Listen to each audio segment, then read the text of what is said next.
isa sa mga baybayin ng norte po ng Pilipinas.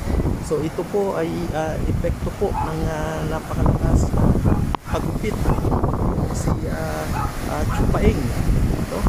At mamaya po lalapit po tayo doon para makita nyo po ang ibang ang lakas ng epekto po. One eternity later. Magandang umaga po sa inyo pong lahat, sa atin pong mga milyong-milyong subscribers ng Sulog Baka.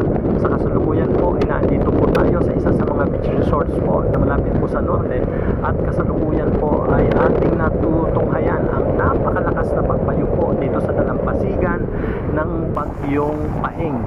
So sobra pong lakas at talagang hindi po natin po pwedeng i-set aside kung gaano po powerful ang bagyo na ito. Oh shit, nila pala ang damit ko. Back to you guys!